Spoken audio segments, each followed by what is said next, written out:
fragrance of selfless love that has drawn the world into one family.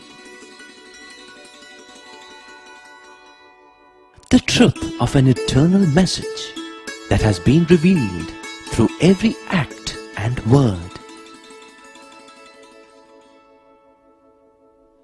The fulfillment in service that has been taught by relentless sacrifice.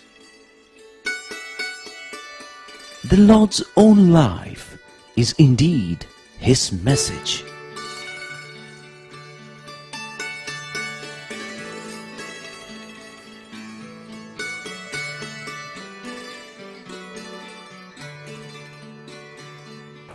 Sai Ram, and greetings from Prashanti Nilayam. It is a pleasure to welcome you again. And just to remind you, today we are presenting the 6th episode of our special serial entitled The Message of the Lord. Just in the last episode, I was telling you that whenever we face a moral crisis or wish to talk to God, He speaks to us via a special hotline called the Buddhi. And if this hotline is not in regular use, it can have breakdowns. And this can be a serious problem in times of emergency. It is obvious, therefore, to do regular maintenance of this hotline to keep it in good condition, so that not only can God talk to us whenever He feels it necessary, but also so that we can cry out to the Lord when we are in deep trouble. Buddhi is thus a vital communication line, and it is in our interest to keep it in good working condition. The question now becomes, how does this hotline to God become dysfunctional? In other words, when and how does it fail? Buddhi fails the same way gadgets and instruments that we normally use fail. For example, if we have a bicycle and we wish to use it anytime we want, then clearly the cycle must be kept clean, the bearings must be regularly oiled, the tire pressure must be constantly checked, air pumped in if required, the brakes must be kept in order, and so on. In the same way, the maintenance procedures that Baba recommends for keeping Buddhi in good working condition are: always avoid bad company, always do your best to see good, hear good, and speak good, and finally, try and chant the name of the Lord as frequently as possible. These things are not all that difficult, are they?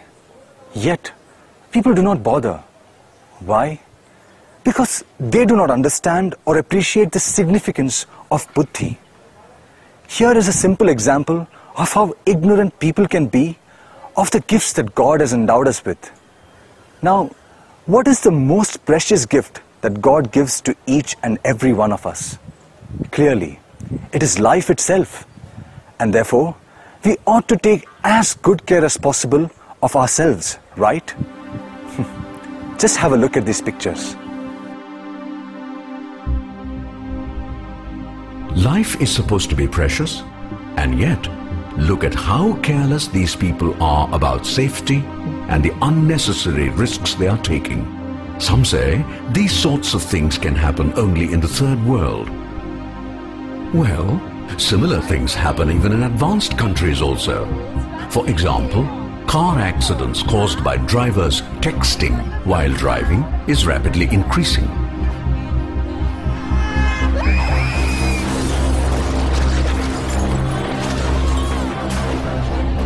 In one instance, there was even a train accident that happened because the train driver was so busy sending a text message that he failed to see.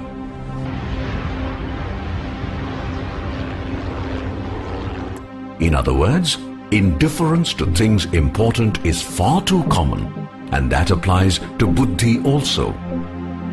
Buddhi is so important that this is how Lord Krishna cautioned his chosen disciple Arjuna. The essence of what Krishna said is the following: O man, if you allow your mind to be drawn to objects of the world and develop attachment to them, then step by step desires would build up in you. And when you are not able to fulfill your desires, you are likely to become more and more angry.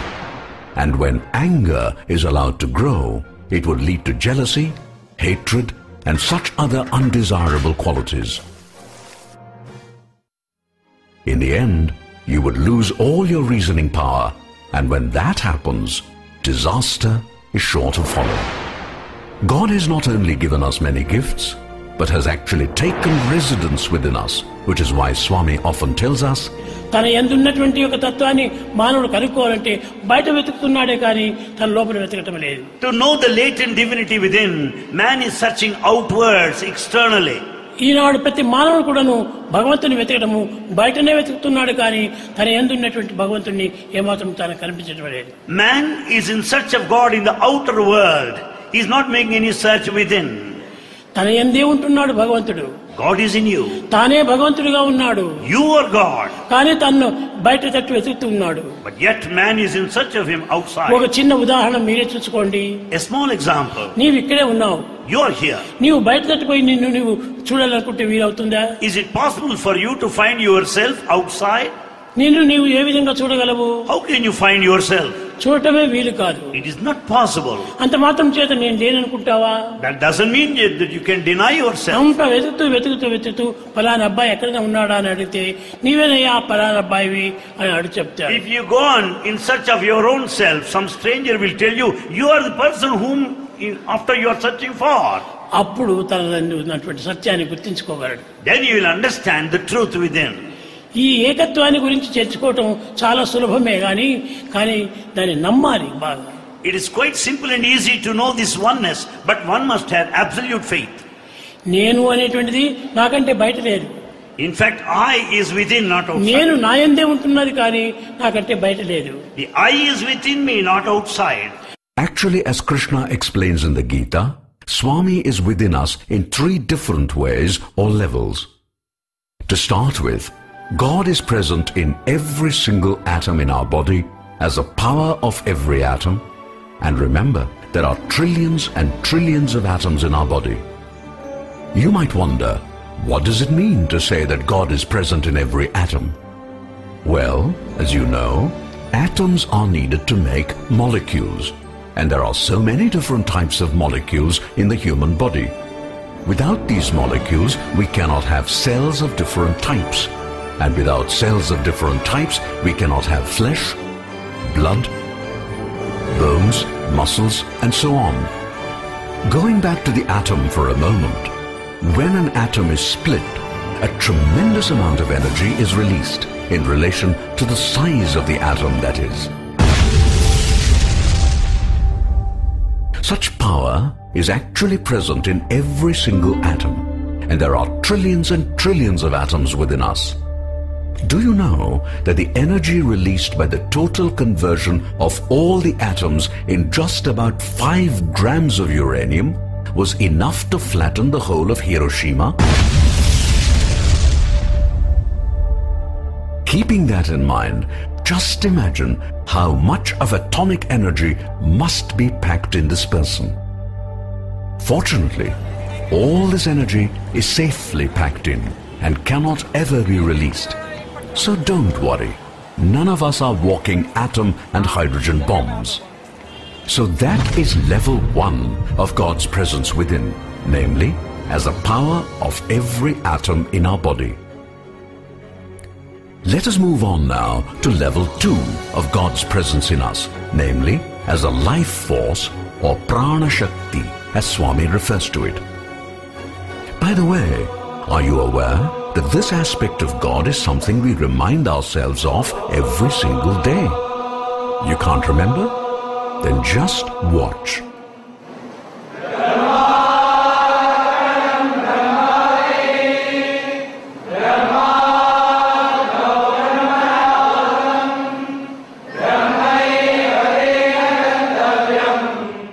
Remember that shloka? Isn't that familiar?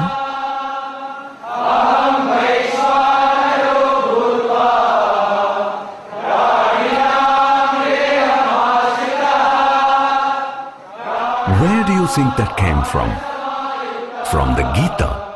And Swami has referred to it so many times just to remind us that when we eat, it is God within who does the digesting always.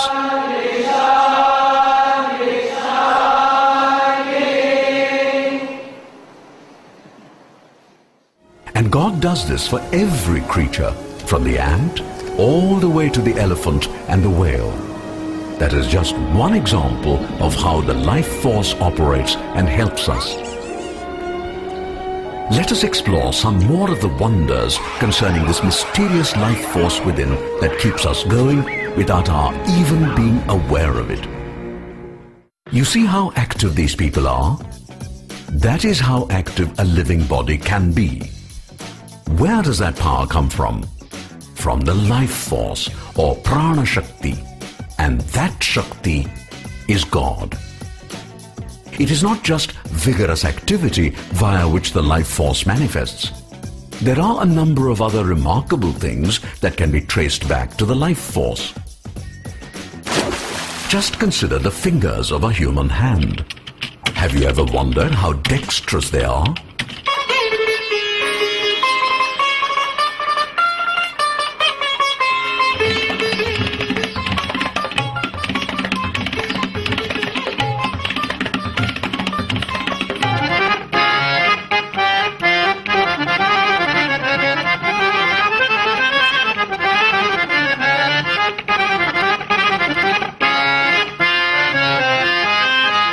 Isn't that amazing?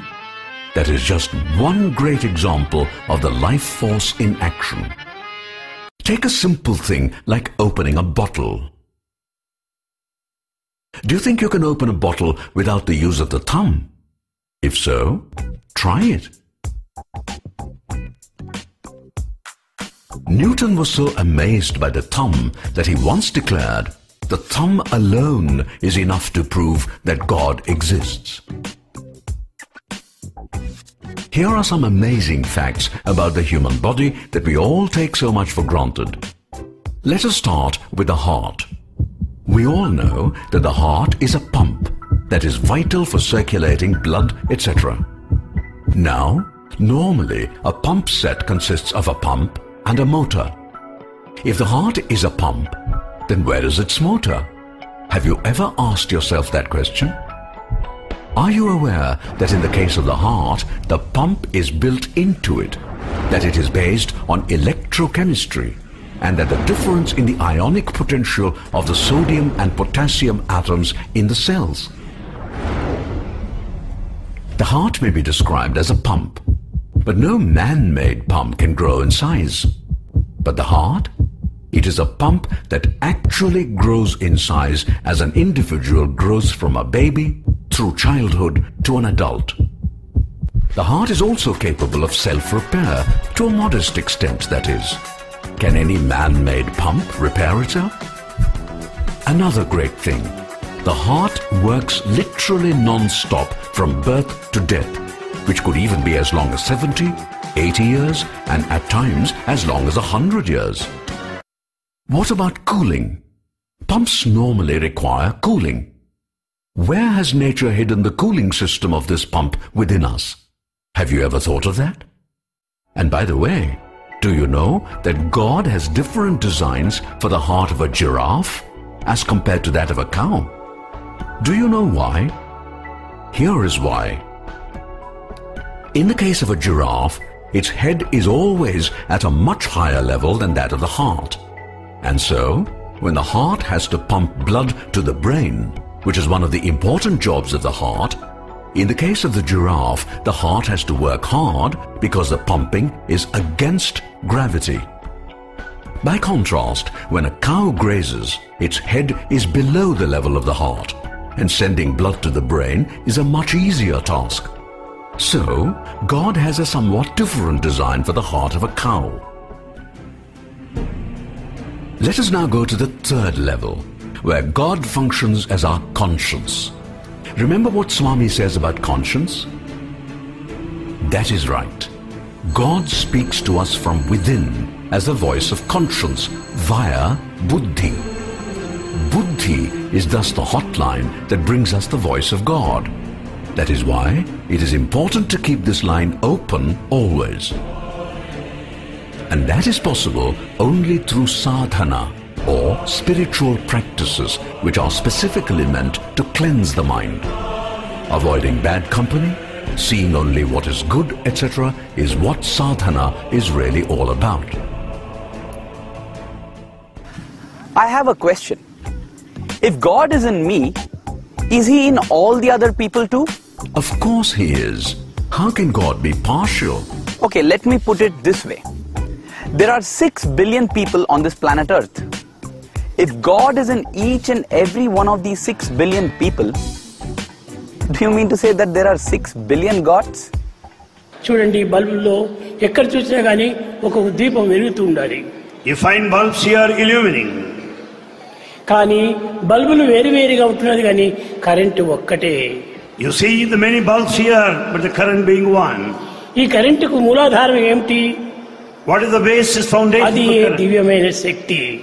That is the divine power. అది wire ద్వారా వెళ్ళి It flows through the wire. మనసు ద్వారా బల్బుగా నిలిచి and it stands there in the bulb of the mind ప్రకాశంగా వెలుగుతూ ఉంటుండాలి. and shines forth as light. కనుక ఈ అన్ని వెలిగించేటువంటిది, తొలగించేటువంటిది, తిరిగించేటువంటిది సర్వం కూడాను ఆత్మతత్వమే. Therefore that brightens, that illumines, that revolves is the nature of Atma only. దీనిని నేను ఎప్పుడప్పుడు చెప్తున్నాను, సత్యము, ధర్మము, శాంతి, ప్రేమ అని. Bhagavan refers to them as Satya, Dharma, Shanti, Prema. There is surrounding the planet an atmospheric belt. That air is everywhere, and there is no place it is not. At the same time, there is air in the lung of every person. So you see, air can be everywhere and also in all lungs at the same time. In the same way, God can be everywhere and in all entities and beings. Which is why Swami says most emphatically, ఏది చూసినా కూడాను వారిని గొప్పవారిగా మనం భావించాలి. Consider everyone divine and great. అందరి యందు దైవం ఉన్నాడు. There is God in everybody. God is everywhere. God is everywhere. ఆత్మ అందరి యందు ఉన్నది. Atma dwells in everyone. ఏకాత్మ సర్వభూతాంతరాత్మ. There is only one Atma that is present in all of the creatures. అందరి యందు ఉన్నది ఒకే ఆత్మనే. The same self-Atma is present in all. there is only God everywhere and nothing except God. And this is true all the time. God may be hiding in everything that we see all around us. But my question is, when I see a wild animal, I see a snake, or for that matter, even a bad person, how do I see God in them? In short, you speak of unity in diversity, but how do I see God in this diversity, which is all that I can see? సత్య ధర్మములు, శాంతి, ప్రేమలతో With నీ నిత్య Satya, జీవం యాత్ర సాగించు. carry on your life sojourn with the principles of Satya, Dharma, Shanti, Prema. ఈ సత్య ధర్మములు మనకు నిలిచినప్పుడే ప్రపంచం కూడా మనకు నిలుస్తుంది. And when these two are well maintained, the whole world would be safe and secure. కనుక నీవు ప్రపంచంతో నీవు పోరాటం అక్కర్లేదు. You don't need to fight with the world. ప్రపంచం నీకేం అపకారం చేసింది? And the world has not done any harm. అపకారం చేయనటువంటి నిరపరాధులను శిక్షించడం గొప్పదా? Is it anything great in attacking those who have not been guilty? ప్రత్యక్షంగా నీకు పరోక్షంగా ఉండినటువంటి సత్యధర్మం నీవు పోషిస్తున్నా. Therefore the fundamental qualities of Satya Dharma వారిని has to కాపాడుతున్నా. maintain. See that they are preserved. వారిని కాపాడుతూ వచ్చినప్పుడు అవే నీకు తిరిగి అస్త్రంగా మారి నిన్ను పోషిస్తూ వస్తాయి. They in turn will protect you. ఇలాంటి సూక్తులు, ఆధారమైనటువంటి సూక్తులు మీరు నేర్చుకొని పెద్దలకు అందరికీ బోధించాలి. These teachings you should learn and share with everybody, elders in society. ఎలాంటి ఆపద కలిగినప్పటికీ సత్యాన్ని నీవేమాత్రం వదలకు. At any point of time, in spite of obstacles and ధర్మాన్ని ఏమీ difficulties, వదలకు. never give up truth and dharma. ఆ రెండింటినీ మనం ప్రధానంగా గట్టిగా పట్టుకున్నప్పుడు With all the determination you catch hold of these two, దైవమే మనం ప్రత్యక్షంగా వచ్చి God will come to you directly నిన్ను కాపాడుతూ ఉంటాడు. and will protect you. You may say, All that is okay. I see a snake. How do I deal with it? the answer is simple. If you do not feel any hatred towards the snake, and also keep telling yourself that God is in the snake, and since God loves all, the snake would not hurt, it would simply go away. You do not believe it? Actually, that exactly is what Swami has often said in his discourses. He says back in olden times, rishis withdrew to the forests to do tapas. In those days, the forests were dense and full of all sorts of wild animals and reptiles. But none of these creatures ever harmed the rishis as they sat in deep meditation. If by chance they came near these rishis, the good vibrations emanating from them would quieten these creatures and they would just go away elsewhere. That is how love radiates and creates a protective shield. Some of you might not be convinced and may wonder whether such things happen in this day and age. Well, in that case, I must tell you about the following incident that was once narrated to students by a person from New York in Swami's presence. This happened many years ago in Brindavan, in the post-bhajan session that Swami used to regularly have with students back in those days. This person used to regularly render service to the helpless and needy by distributing food packets to people living in a famous slum called Harlem. One day, after distributing such packets, this devotee was returning to his apartment by the subway train, carrying with him the surplus packets left over after distribution. It was somewhat late at night, and there were not many passengers in the compartment. And then, when the train stopped in a station, a man with a huge frame and looking rather mean and quite tough got in. As soon as the train began to move, this man opened a switchblade knife and began threatening people and demanding money from the frightened passengers. Sitting in his bench far away, the devotee who was narrating the incident said that seeing this man he became quite frightened. He then began praying, "Swami, I know you are in every single person, including this man holding a knife and threatening everyone here. When I see him, he no doubt looks evil. However, I am not going to look at his face. Instead, I am going to look into his heart where I know you are seated. And so I appeal to you, Swami, who is seated in his heart, to accept the love that I am now going to offer. Please respond favorably and give me a sign that you have heard my prayer." The tough guy was giving him a mean and questioning look. Taking courage from Swami, the devotee smiled and said to this man, "Sir, can I offer you some sandwiches and chocolate cookies to go along with it?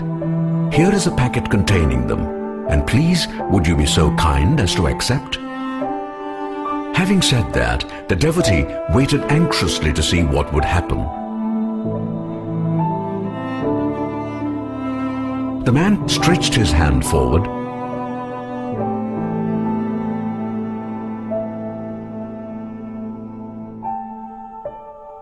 put away the knife, and began to eat the sandwiches and the cookies. A little later, even as he had finished eating, the train slowed down to stop at a station. The huge and menacing-looking man got up and started walking.